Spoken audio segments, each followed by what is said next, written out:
주는 그대로 살기로 했네. 주는 뜻대로 살기로 했네. 주는 뜻대로 살기로 했네. 뒤돌아서지 않겠네. 이 세상 사람 날 몰라줘도, 이 세상 사람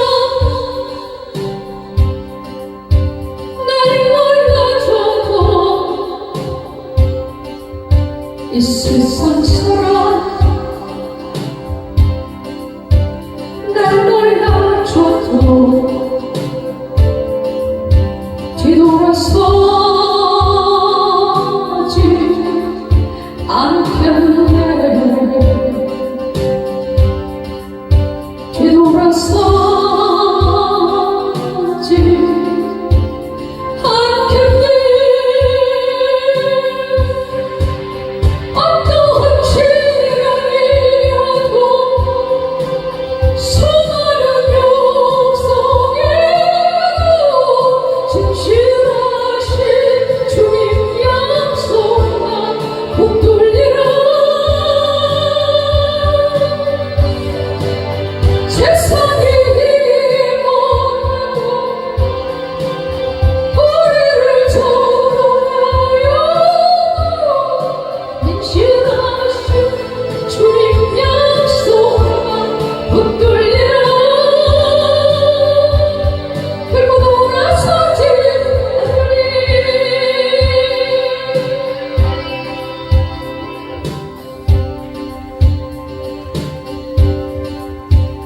세상 지고 십자가는 세상 지고 십자가는 세상 지고 십자가는 뒤돌아서지 않겠네.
결코 돌아서지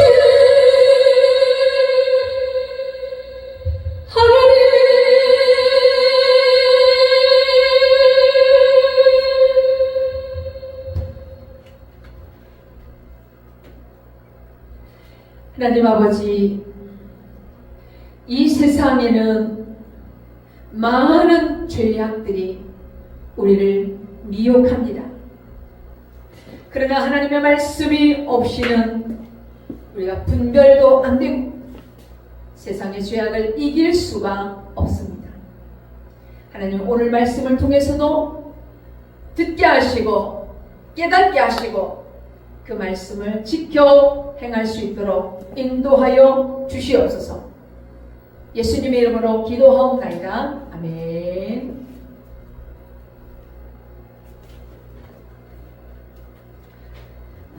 오늘 말씀은 로마서 1장 24절부터 32절까지 있는 말씀 가운데서 하나님 없는 삶은 이라는 제목으로 함께 은혜를 나누고자 합니다.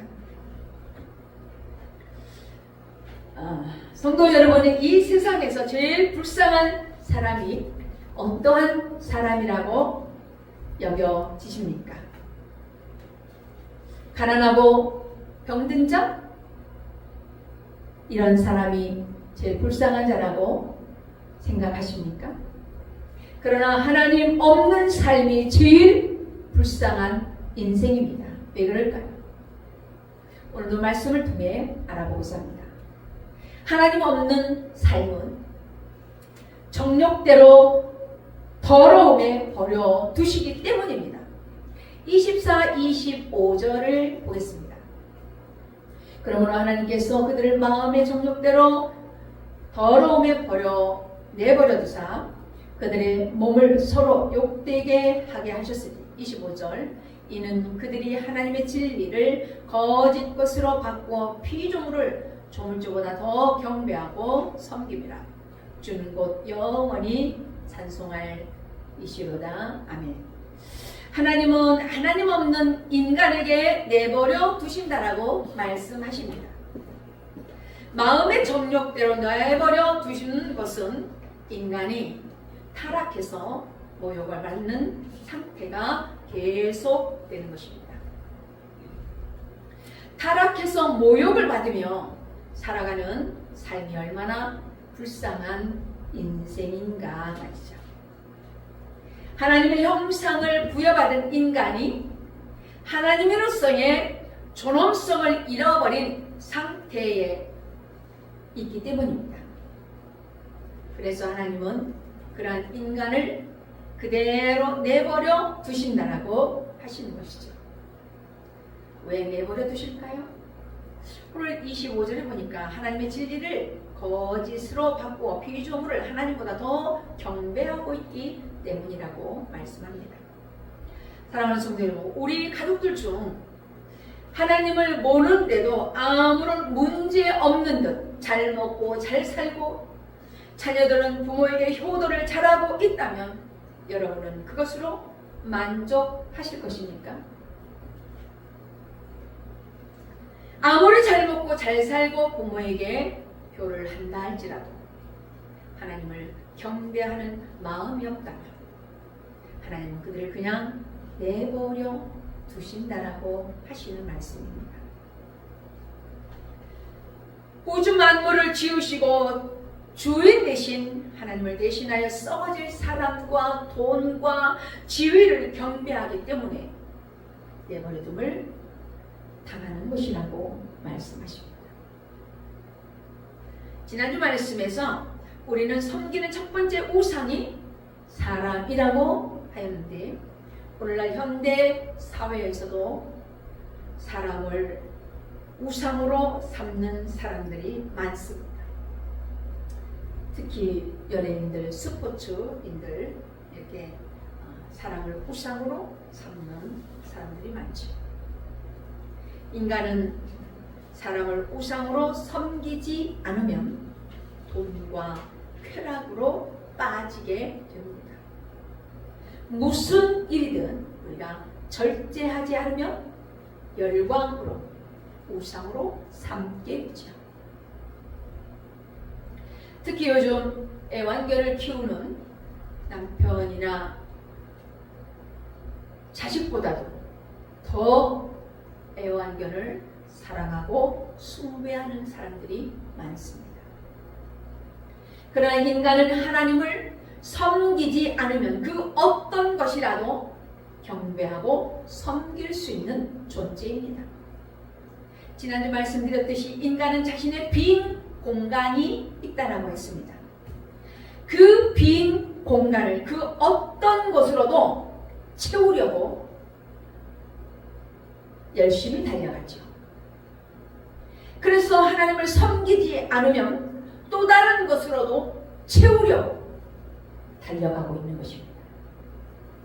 그러나 하나님 외에 그 어떤 것으로도 이 세상에서는 만족함이 없습니다. 사람을 보며 세상을 볼 때 만족함이 없도다. 나의 하나님 그분을 뵐 때 만족함이 있노라고 찬송의 가사처럼 이 세상에 그 어떤 것도 하나님 외에 만족함을 느끼지 않습니다. 그러므로 만물의 주인이신 하나님을 멀리하고 하나님이 만드신 피조물의 우상으로 목을 매는 것은 진리를 거짓으로 바꾸는 행위입니다. 그렇다면 우리는 어떻습니까? 우리도 물건을 잘 만들고 어떠한 조각을 잘하고 노래를 잘 부르면 그를 환호하면서 열광을 하죠. 그를 우상처럼 좋아하기도 합니다. 그러나 우리는 그렇게 하기 이전에 먼저 하나님을 떠올려야 하지 않겠는가 말이죠. 하나님께서 사람을 통하여 보여주시는 놀랍고 아름다운 그 솜씨를 보면서 주인 되신 그분께 영광을 돌리는 것이 마땅하다고 생각이 되어집니다. 성도 여러분, 우리 가정의 행복도 사업도 자녀들의 교육도 하나님이 허락하시지 않으면 얻을 수 없습니다. 그러므로 하나님을 모르는 가족들에게 하나님의 솜씨 예수 그리스도를 더 알려야 합니다. 전해야 합니다. 감사하는 마음으로 드려야 합니다. 하나님께 대하여 우리 가족들이 안 믿으니까 몰라도 된다는 식으로 전하지 않는다면 그 또한 엄청난 거짓이고 모순되는 행동입니다. 구원의 진리를 우리는 가볍게 생각해서는 안 됩니다.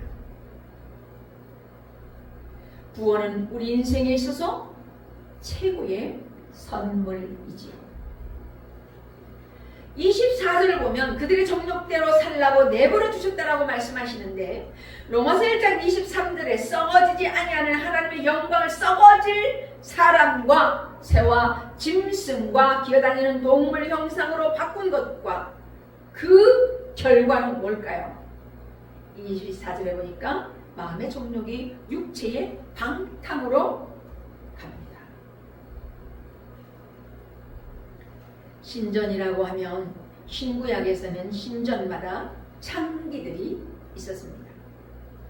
사람이 우상에 빠진 자들이 육체적 타락과 음란으로 가는 것은 당연한 순서입니다.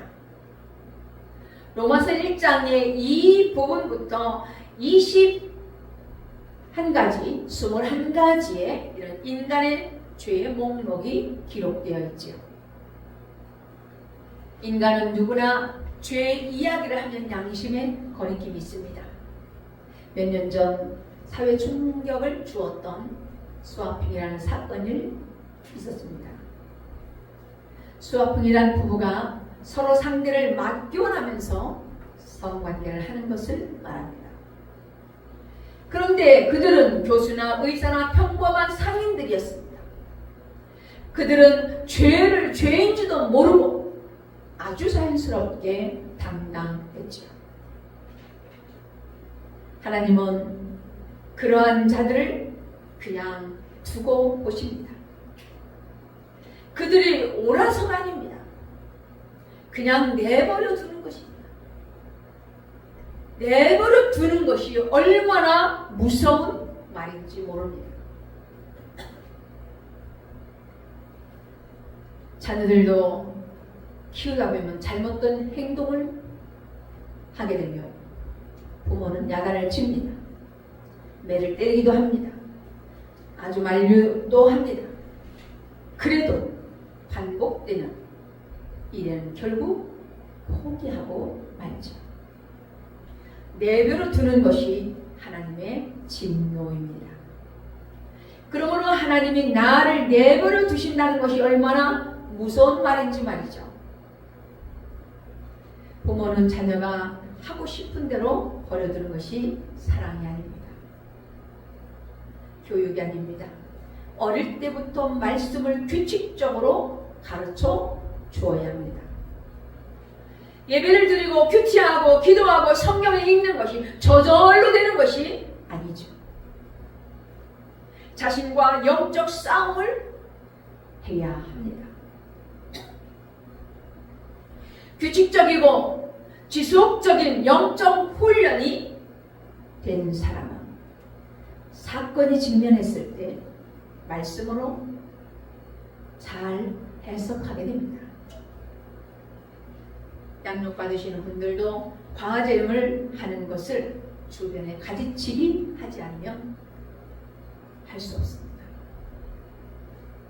시간을 두고 말씀을 읽고 또 읽으며 띵크해보면서 나의 지난날을 돌아보면서 자신과의 영적 싸움이 있어야 합니다.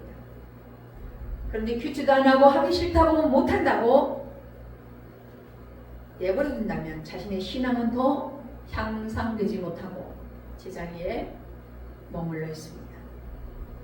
다른 성도들도 마찬가지죠. 우리의 영적 신앙은 더 성숙해 나아가야 하는데 말입니다. 내 생각이 옳고 그러므로 그대로 한다면 하나님도 내버려 두십니다. 사무엘하 24장을 보면 다윗이 말년에 인구 조사를 해서 하나님께 혼이 났습니다. 그로 인하여서 다윗에게 7년 기근 또한 원수에게 쫓기는 것, 사흘간의 전염병, 이것 중에서 무엇을 택하겠냐고 물었습니다. 그러자 다윗은 내가 고통 중에 있도다 청하건대 여호와께서는 긍휼이 크시니 우리가 여호와의 손에 빠지고 내가 사람의 손에 빠지지 아니하기를 원하노라 라고 사무엘하 24장 14절에 말하면서 하나님께서 화가 나셨으면 하나님께 혼나겠다고 하면서 전염병을 택하기도 하였죠. 사랑하는 성도 여러분, 다윗처럼 우리 자녀들이 이렇게 하나님의 손에 빠지겠다고 한다면 얼마나 좋겠습니까? 그러나 자녀는 신앙교육이 없이 알아서 언젠가는 믿겠지 하고 미뤄둔다면 그것은 자식을 하나님이 진노 가운데 내버려 두는 것입니다. 적용의 말씀을 드립니다. 구원의 확신으로 가족들에게 진리의 말씀을 잘 전하고 있습니까? 자녀 우상, 돈 우상, 배우자 우상, 또 다른 우상으로 하나님을 멀리 하고 있습니까? 음란과 술, 담배로 자신을 더러움에 방치하고 있지는 않는가 살펴보시기 바랍니다. 하나님 없는 두 번째는 부끄러운 욕심에 내버려 두시기 때문입니다. 26, 27절을 보겠습니다. 이 때문에 하나님께서 그들을 부끄러운 욕심에 내버려 두셨으니 곧 그들의 여자들도 순리대로 쓸 것을 바꾸어 영리로 쓰며 27절 그와 같이 남자들도 순리대로 여자 쓰기를 버리고 서로 향하여 음욕이 부릴 듯하며 남자가 남자와 더불어 부끄러운 일을 행하여 그들의 그릇됨에 상당한 보응을 그들 자신이 받았느니라 라고 말씀합니다. 이 말씀은 성적 범죄에 대하여서 말씀하시는 내용이죠. 성적 범죄는 타락한 인간이 그 중심에 하나님 두기를 싫어할 때 일어날 수밖에 없는 필연적 현상이죠. 오늘날 불신앙을 단적으로 드러내주는 것입니다. 26절부터 21가지 죄의 목록이 시작되는데요. 가장 먼저 성적인 범죄를 언급합니다. 사도 바울은 성적인 범죄를 단순히 하나의 죄로 언급하지 않고 순리대로 쓸 것을 영리로 바꿔 썼다라고 말씀합니다. 이 말은 바로 동성애에 대한 이야기입니다. 다시 말씀드리면 순리를 영리로 바꾸어 쓰는 사회가 거꾸로 돌아가는 현상은 인간이 하나님보다 피조물을 더 경배하기 때문에 오는 결과입니다. 그 영리 현상의 대표적 결과가 동성애입니다. 이 세상에 아무리 똑똑하고 대단한 지도자라 할지라도 좋은 개혁을 한다 할지라도 이 땅의 범죄는 끊어지지 않습니다. 죄의 문제에 있어서 인간의 힘으로는 길이 없습니다. 하나님을 통하지 않고는 우리는 정상적으로 살 수 없습니다. 죄를 이길 수 없습니다. 남남이 만나서 부부로 한 몸이 된 것은 힘든 일이 많기 때문에 자손을 낳기도 하고 사랑하기도 하고 기쁨을 나누기도 하고 성을 허락하기도 하셨습니다. 성은 하나님의 결혼한 남녀에게 허락하신 선물이죠. 그리고 부모 자식 사이에서는 나로 그런 것이 없어도 본능적으로 사랑하게 되어 있습니다. 그러나 죄인인 인간의 영적 기억과는 상관없이 자기 만족을 위해서 성을 악용하고 있지요. 사단은 부부간에 허락된 이 아름다운 성을 집중 공격합니다. 그래서 가장 아름다운 것을 가장 부끄럽고 더러운 것으로 만들어 가정을 파괴하는 것이 사단의 괴력이죠. 창세기부터 계시록까지 성경에서도 성적 범죄가 끊이지 않았습니다. 그리고 오늘날을 살아가는 우리는 더 부끄럽고 더러운 성적 타락의 시대를 살고 있습니다. 서구에서 당연한 문화로 여기는 이 혼전 동거에서부터 간통, 강간, 변태, 성욕, 스와핑 등 성적 타락의 극치로 치닫고 있는 시대입니다. 그런데 바울은 동성애에 대해서 2절이나 언급했습니다. 그럴 것이 로마 황제 15명 중에서 14명이 동성애자였다고 합니다. 로마의 철학자들은 황제를 신격화하는 이런 작업을 했는데 그 중에서도 동성애자가 많았다고 합니다. 당시의 황제에서부터 노예에 이르기까지 동성애 유행처럼 번져갔습니다. 그 시대 로마가 그랬던 것처럼 지금도 지식인이나 선진국으로 갈수록 이 동성애가 난무하고 있죠.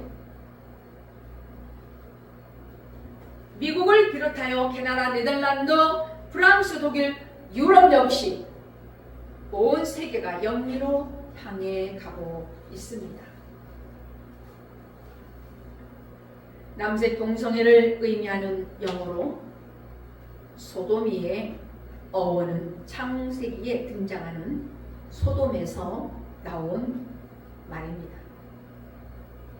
아브라함의 손과 롯이 소돔 성문에 앉았다가 하나님의 사람들을 자기 집에 영접을 했는데, 소돔 사람들이 와서 창세기 19장 5절 보면 오늘 밤에 내게 온 사람들이 어디 있느냐 이끌어내라, 우리가 그들을 상관하리라 라고 했습니다.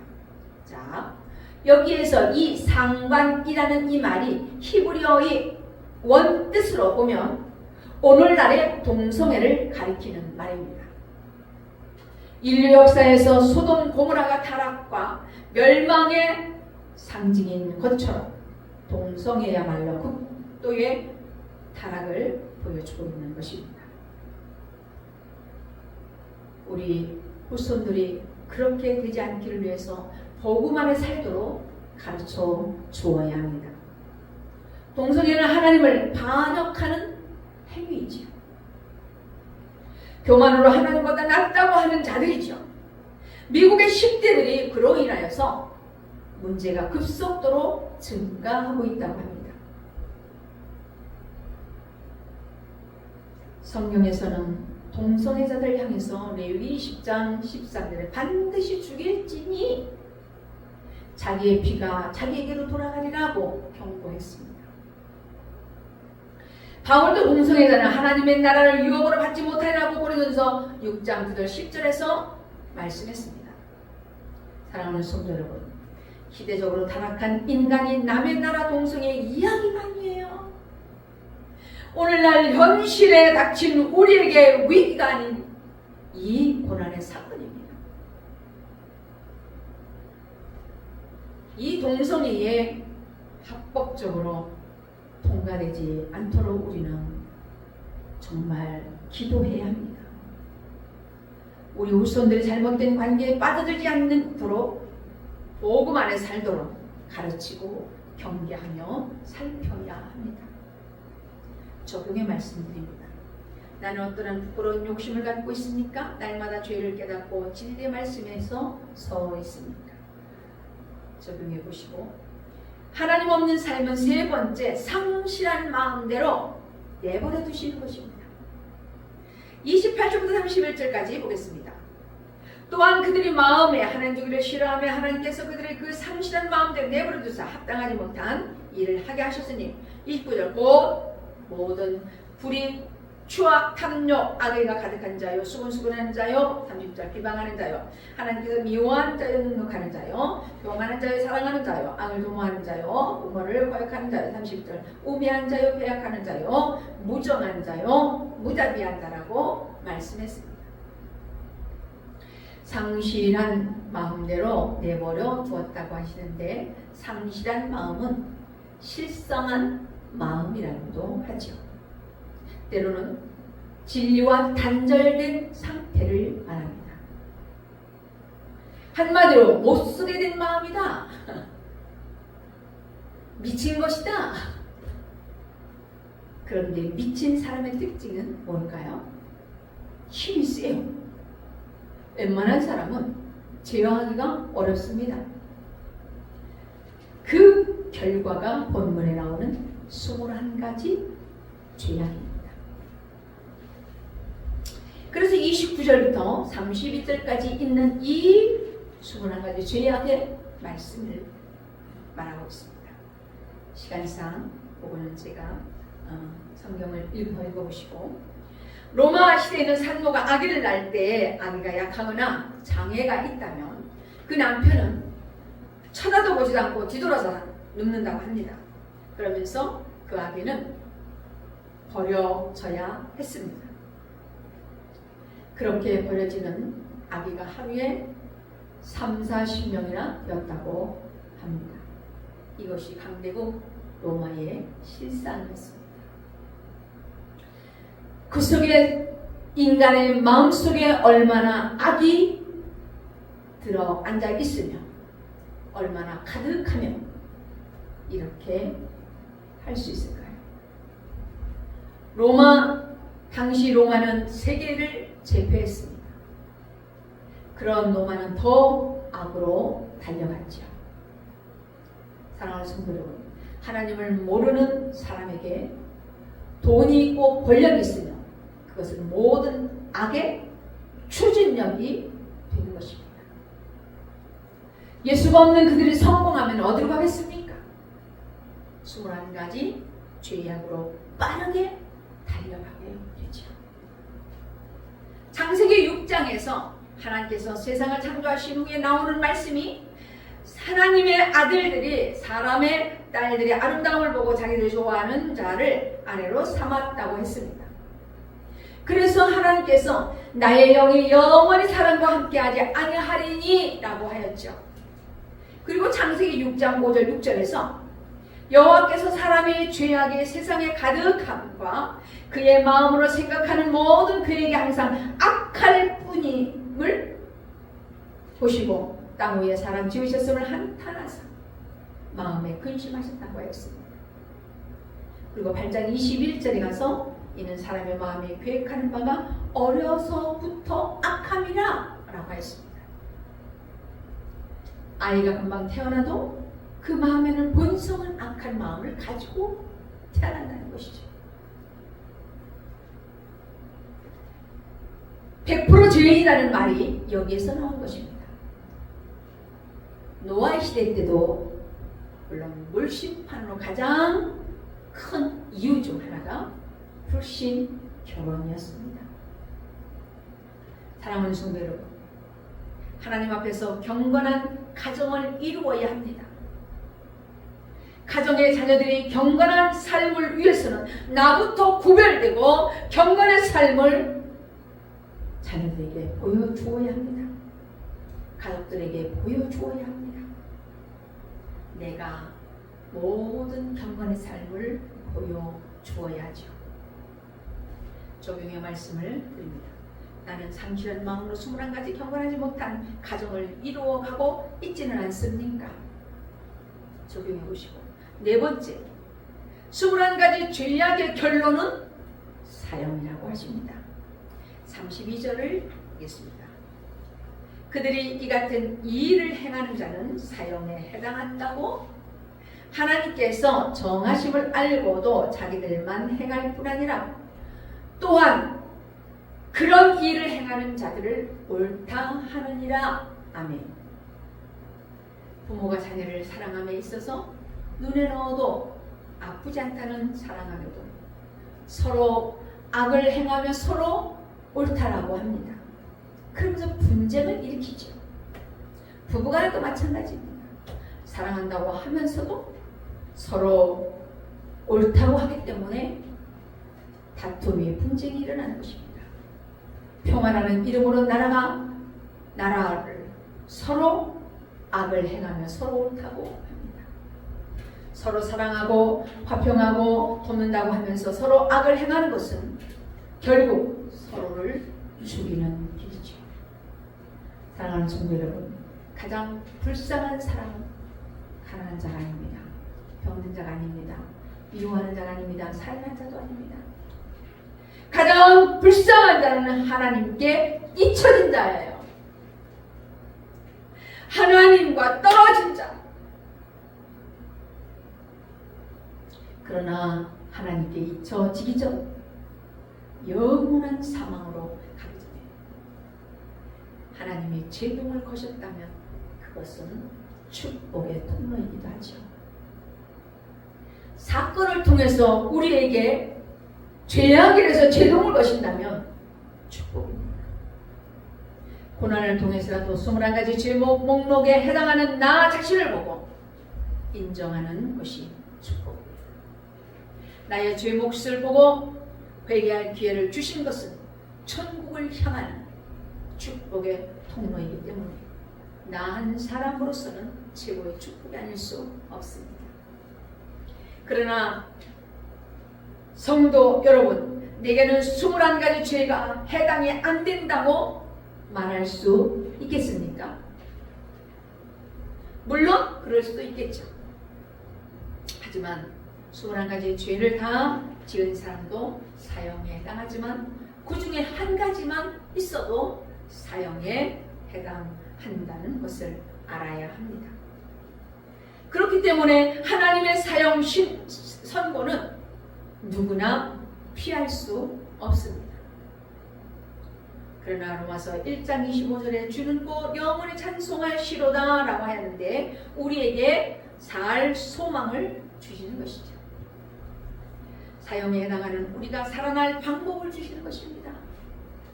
내버려두는 진노 가운데서도 주님은 우리에게 한 줄기 빛을 주시는 말씀입니다.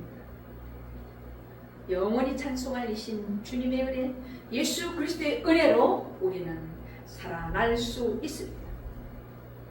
진노의 사건에서 하나님의 말씀을 생각하고 말씀을 통해 내 죄를 깨닫게 하시며 회개함으로 천국을 향하는 성도가 되시기를 주님의 이름으로 축원합니다. 기도하겠습니다. 사랑의 하나님, 오늘도 하나님이 없는 삶은 내버려 두신다라고 하십니다. 하나님이 없는 삶이 제일 불쌍한다요. 인간이 21가지 죄악을 향하여 달려가고 있습니다. 그러나 그들뿐만 아니라 우리에게도 하나 빠짐없이 21가지 죄악이 나를 무겁게 하고 있습니다. 주님, 이 가운데 한 가지만 죄를 지어도 사형 선고를 당할 수밖에 없다고 하였는데 날마다 말씀을 큐티하면서 말씀을 통해 깨닫게 하여 주시옵소서.